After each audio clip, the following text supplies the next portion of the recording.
Hello, my dear students. Myself, Dr. Pitambar Humne, founder Botany for You, and working as Associate Professor and Head Department of Botany, Dharampet MP Dev Memorial Science College, Nagpur, Maharashtra, India. I welcome you all in this online platform for the students of Life Sciences Botany for You.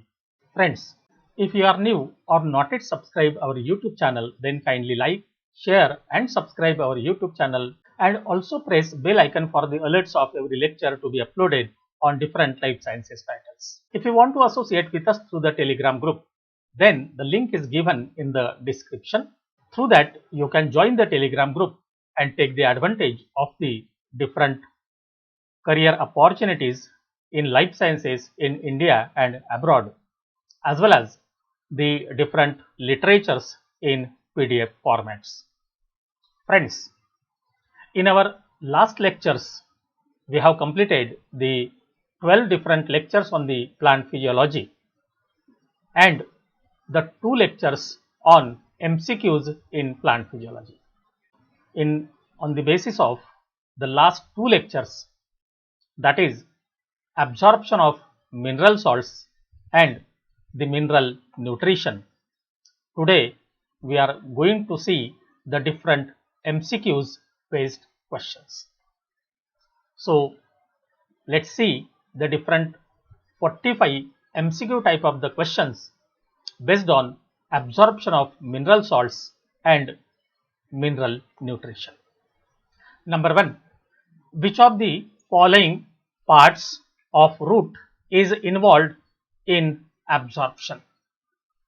Earlier we have seen the absorption of mineral salts in higher plants is carried out by a specific part of the root, that here there is a presence of root cap, then meristematic zone, then zone of elongation, then root hair zone, and the last one, that is the maturation zone. So the root hair zone is responsible for the absorption of the water and the meristematic zone is responsible for the absorption of the different minerals from the soil, and hence the meristematic zone become the answer for this question. Second one, that is the mineral salts are absorbed by plants. So if we see the mineral salts which are absorbed, so we have seen it in the absorption of the mineral salts, and they are absorbed in the form of ions and not the as such. So in such a situation, these ions are present either cations or the anions, and hence both B and C, that is the cations and anions, become the answer for this question.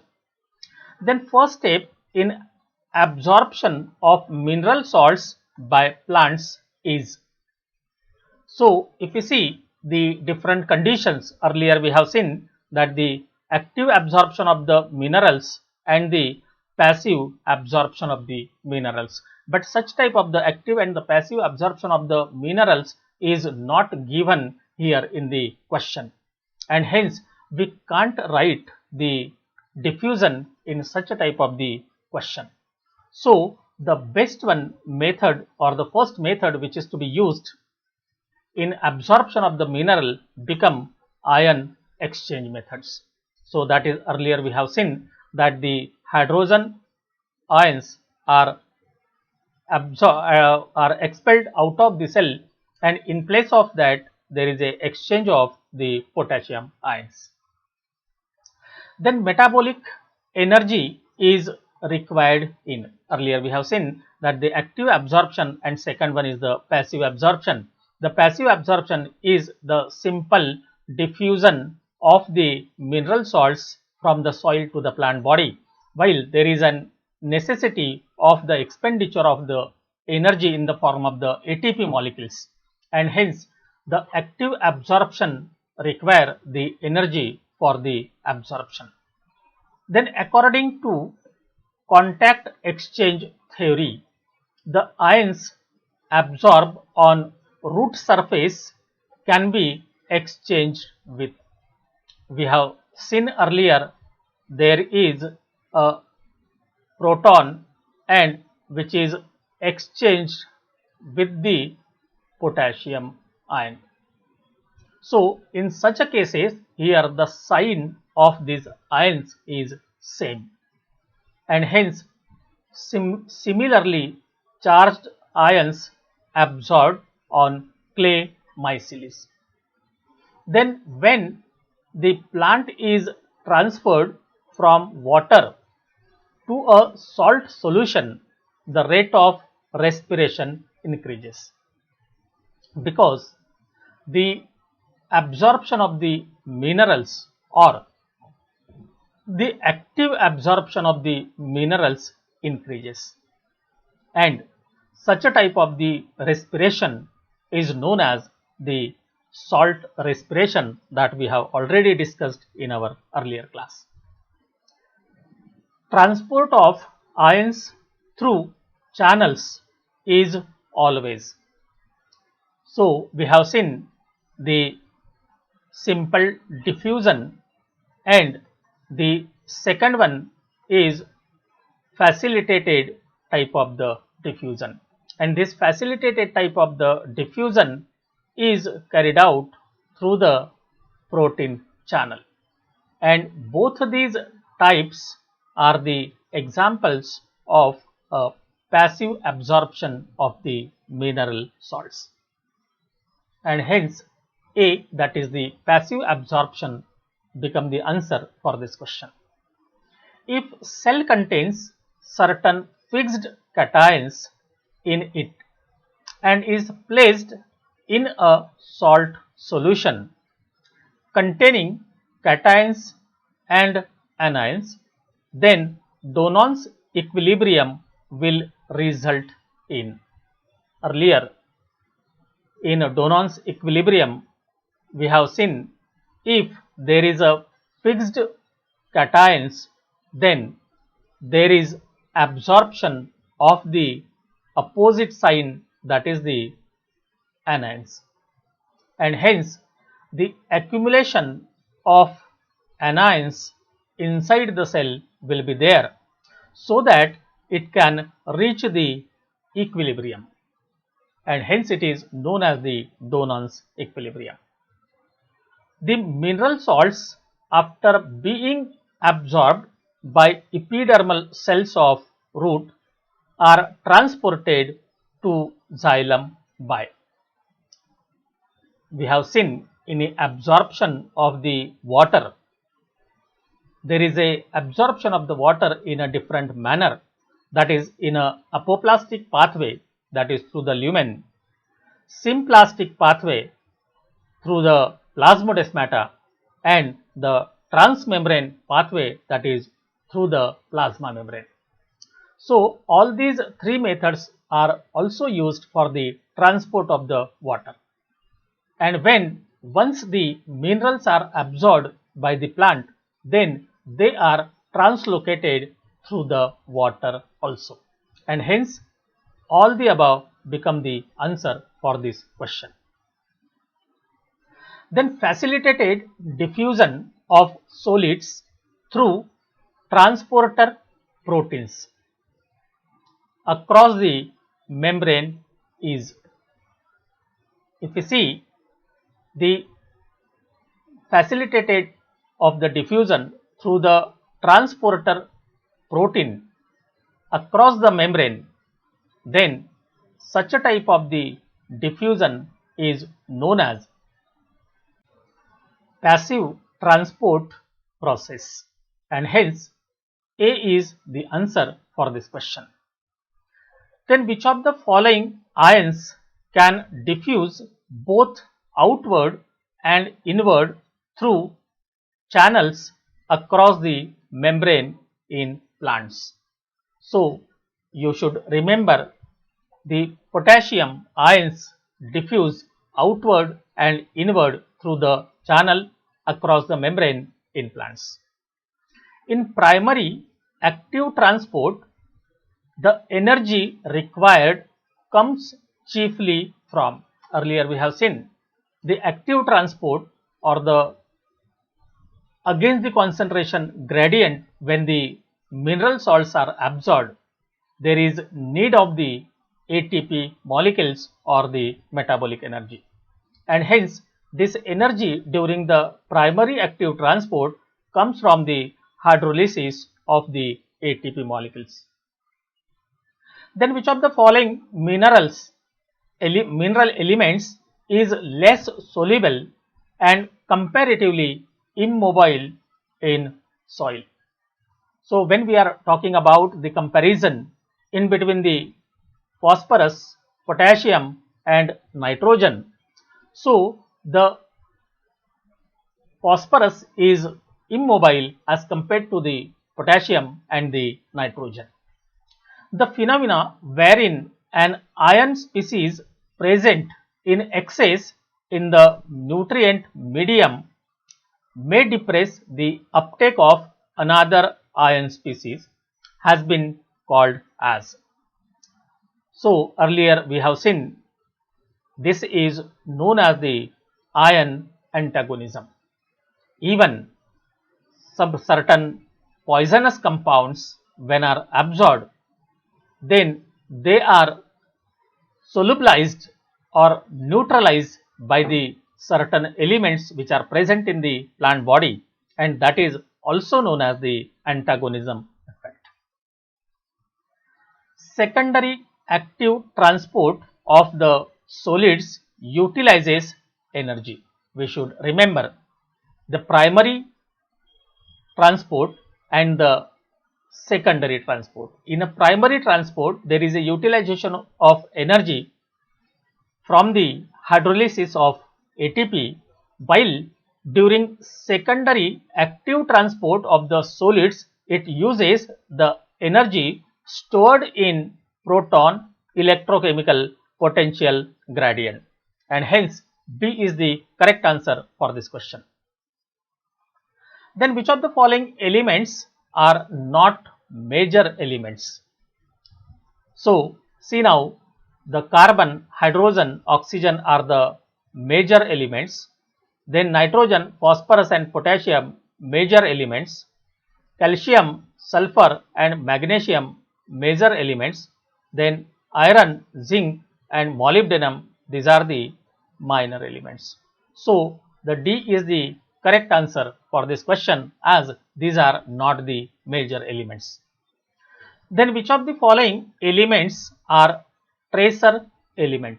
Earlier I deliberately pointed out during the teaching of the last class on the mineral nutrition that do not confuse with the tracer elements and the trace element. Trace elements are the micronutrients, or they are also known as the minor elements, minor essential elements.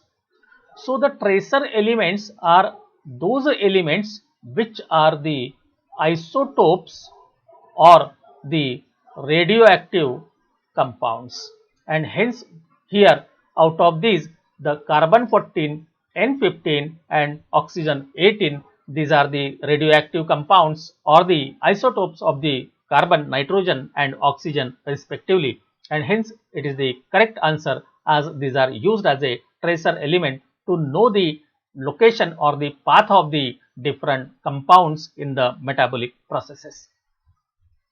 Examples of micronutrients or the trace elements are, so this is now tracer element, then the chloride and the molybdenum, then nitrogen, phosphorus and the potassium. So nitrogen, phosphorus and potassium, these are the major elements, and the chloride and the molybdenum, these are the minor elements. So the minor elements are also known as the trace element, and hence A is the correct answer for this question. Then which of the following elements are non-mineral essential elements. We are talking about the non-minerals, means the mineral elements which are absorbed only from the soil. So here the iron, manganese, then zinc, these are absorbed from the soil, means it is a mineral essential elements. Phosphorus, calcium and the magnesium again absorbed from the soil and again it is a mineral. Carbon, hydrogen and the oxygen, here the hydrogen is absorbed in the form of the water and carbon in the form of the carbon dioxide, oxygen in the form of the oxygen or in association with that of the carbon as well as the hydrogen. And this is non-mineral essential elements, and hence C is the correct answer for this question. An important constituent of proteins, nucleic acids and porphyrins and alkaloids is. So the proteins are made up of the amino acids and amino acid contain the amino group. This is the nitrogen. Then nucleic acid is made up of the sugar, nitrogen base and phosphate, so nitrogen. Porphyrin ring again contain nitrogen. So here the answer becomes the nitrogen. Then chlorosis of leaves due to nitrogen deficiency begins at first in. Earlier we have seen nitrogen is highly mobile element and hence immediately after the formation of the new leaves it enter into the young leaves, and hence the deficiency is not found in the young leaves and hence it is found in the older leaves, and hence it becomes the answer for this question. Then phosphorus is not a constituent of. If you see the cell membrane, it contains the phosphorus, that we are phospholipid, we are considering the phospholipid membrane. Then again it is present in the coenzyme A, coenzyme 2 and ATP, adenosine triphosphate, means again it is present in the form of the phosphoric acid. So none of the above become the answer for this question. Then which of the following is not a deficiency symptom of the phosphorus? Not the deficiency symptom of the phosphorus. So phosphorus do not show the chlorosis of the leaves, but it show the premature leaf fall, necrotic areas on the leaves or the fruits, and even the dark green coloration of the leaves. Then chlorosis of leaves due to sulfur deficiency usually begin first in.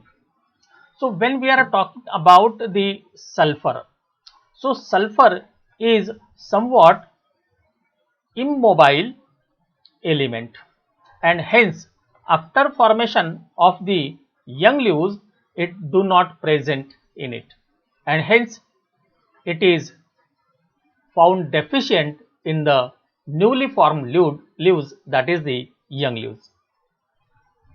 Then calcium is important constituent of. If you see the primary cell wall, secondary cell wall and the middle lamella, the calcium is not present in the primary and the secondary cell wall, but it is one of the important constituent of the middle lamella which is present in between the cell wall, and hence C is the correct answer for this question. Then calcium plays an important role in plants in. So it is not involved in the photosynthesis or the respiration, but it is involved in the signal transduction pathways and second as a second messenger, and hence it becomes the answer. Magnesium is an important component of. If you see the structure of the magnesium, you will find that here there is a presence of a porphyrin ring, and these porphyrin rings are joined to the central element, and that is the magnesium. and hence here the magnesium is a component of the chlorophyll. Then typical symptom of magnesium deficiency in plant is, so again the magnesium is a mobile element, and hence when there is a deficiency of the magnesium, immediately it will transport to the young leaves and hence found deficient in the older leaves, and hence the interveinal chlorosis, that is the chlorosis in between the veins of the leaves, and first in older leaves. Then which of the following statements regarding potassium is true? First one, that is it occurs in plants as a cation. It is correct one. Then it plays an important role in regulation of osmotic potential of cell sap, and it is also the true potassium is osmotically active and is responsible to control the osmotic potential or osmotic pressure of the cell. Then it activates the many enzymes involved in respiration as well as the photosynthesis, and this is also the correct function of the potassium, and hence all the above become the answer for this question. Iron is an important component of, so if you see the cytochromes, there is a presence of the iron, that is Fe. Then again it is present in the ferredoxin and seroheme. So in all these three it is present, and hence all the above become the answer for this question. Then typical symptom of iron deficiency in plant is, again the iron deficiency shows the interveinal chlorosis, but irrespective to that of the earlier element, it is first found in the younger leaves, as the iron is somewhat immobile in the cell sap, and hence B is the correct answer for this question. Most important role of manganese is in, if you see the role of the manganese, then it is playing an important role in photolysis of water and oxygen evolution in photosynthesis. If you see this one, that is in the light reaction, here there is a photolysis of water, that is the lysis of water molecule in presence of the light, which result into the formation of the 2 protons, formation of the 2 electrons and half O2. So this process require the manganese, and hence A is the correct answer for this question. Then typical deficiency symptom of manganese in plant is, again the manganese is responsible to cause the symptom like the interveinal chlorosis, but in addition to the interveinal chlorosis, here it also show the necrotic spots on the leaves, and hence the chlorosis of leaves only is not correct, the necrotic spots on the leaves only, it is also not correct, and interveinal chlorosis only not correct. That it show the interveinal chlorosis and the necrotic spot on the leaves is a correct answer for this question. Then which of the following contain copper? So if see the plastocyanin and the cytochrome oxidase both contain the copper, and hence both A and B become the answer for this question. An important copper deficiency symptom in plant is the copper deficiency. So the copper is responsible for the necrosis of tip of the young leaf. So you should remember here the copper is responsible to cause the disease, that is the necrosis of the tip of the young leaves, and hence B is the correct answer. Then specific role of boron in plant is, In our earlier class, we have seen that the specific function of the boron is not yet clear, and hence the D is correct answer for this question. But when it is chemically analyzed, that is the ash of the plant, when chemically analyzed, there is a presence of the boron, and it is always present in every plant, and hence it is considered as one of the essential elements. Then which of the following enzyme contains molybdenum in its prosthetic group? So if you see the presence of the molybdenum, then it is present in the nitrate reductase as well as the nitrogenase, and hence C is the correct answer for this question. Then the whiptail disease of cauliflower plant is caused by deficiency of. Earlier we have seen the whiptail disease means the formation of the leaves, and that is the strap shaped. So if such a type of the strap shaped leaves are formed by the cauliflower plant, then that type of the disease is known as the whiptail disease, and it is caused by the deficiency of the molybdenum. Then chloride ion plays an important role in. So the chloride ions play an important role in photolysis of water and oxygen evolution in photosynthesis, as we have seen earlier. Then a trace element which is cofactor of enzyme urease is. So the nickel is the element which is cofactor of the enzyme urease. Then bronzing of the leaves is typically caused by the deficiency of.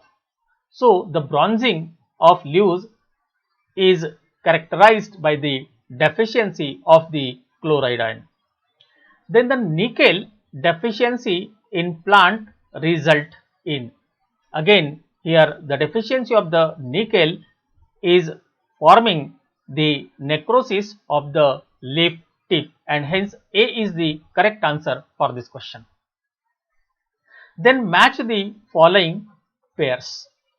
Number 1, that is the copper, then zinc, molybdenum and the nickel.